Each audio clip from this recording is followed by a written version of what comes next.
আর এবার নজর রাখবো যে খবরের দিকে। প্রবল বৃষ্টিতে বিপর্যস্ত উত্তরবঙ্গ এবং এখন যেমনটা জানা যাচ্ছে যে প্রবল বৃষ্টির কারণে রেল লাইনে এবার ধস নেমেছে। গৌরবঙ্গ যে রেল লাইন রয়েছে সেখানেই ধস নেমেছে এবং প্রবল বৃষ্টির কারণেই এই ধস। গৌরবঙ্গ জামিনঘাটা স্টেশনের মাঝে ধস।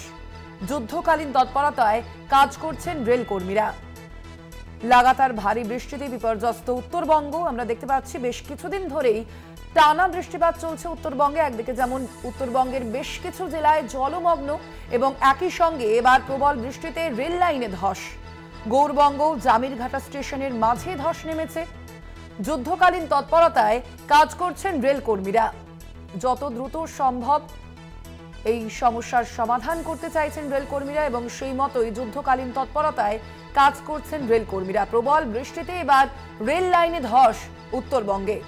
আমরা দেখতে পাচ্ছি উত্তরবঙ্গের টানা বৃষ্টির কারণে আলিপুরদুয়ার থেকে শুরু করে জলপাইগুড়ি একাধিক এলাকা জলমগ্ন। আলিপুরদুয়ারের বেশ কিছু এলাকা এখনো পর্যন্ত জলমগ্ন যেমন রয়েছে, অন্যদিকে বিভিন্ন যে নদী রয়েছে সেই নদীগুলির জলস্তর কিন্তু রীতিমতো বেড়ে চলেছে ক্রমাগত।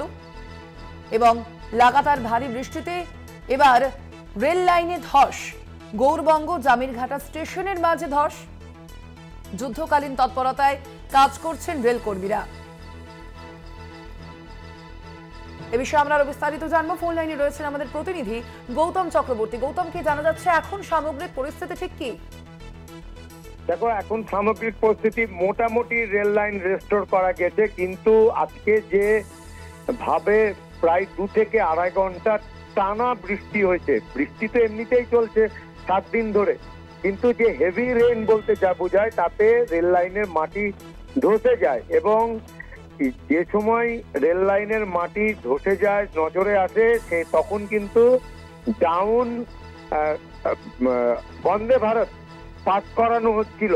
সেই সময় নজরে আসে খুব ধীর গতিতে বন্দে ভারত পাস করানোর পরে রেল লাইনে অতি দ্রুত কাজ শুরু হয়। এই মুহূর্তে একবারে কষান দিয়ে মানে 5 কিলোমিটার গতিতে ট্রেন চালানো হবে এমনই সিদ্ধান্ত নিয়েছে মালদা ডিভিশনের শাখা। এবং এই মুহূর্তে যে ডাউন লাইন সেটা পুরোপুরি রেস্টোর করা এখনো সম্ভব হয়নি, কাজ চলছে। তবে ট্রেন চালানো যাবে ডিআরএম অফিস থেকে জানানো হয়েছে এবং ধীরে ধীরে, খুবই ধীরে। এবং যেভাবে বৃষ্টি যদি না বন্ধ হয় তাহলে কিন্তু এটাও আশঙ্কা করা হচ্ছে সোনালি যে কোনো মুহূর্তে আবার কিন্তু ধস নামতে পারে, আবার রেল যোগাযোগ বন্ধ হয়ে যেতে পারে ডাউন লাইনে। দীর্ঘক্ষণ মালদা নবদ্বীপ ট্রেনকে দাঁড় করিয়ে রাখা হয় গৌরবঙ্গ স্টেশনে। এই বৃষ্টির জন্যই মূলত রেনকাটটা হয়েছে এবং মাটি ধসে গেছে। ফলে বৃষ্টি যতক্ষণ না বন্ধ হচ্ছে ততক্ষণ পর্যন্ত পুরোপুরি রেল লাইন রেস্টোর করা সম্ভব হবে না।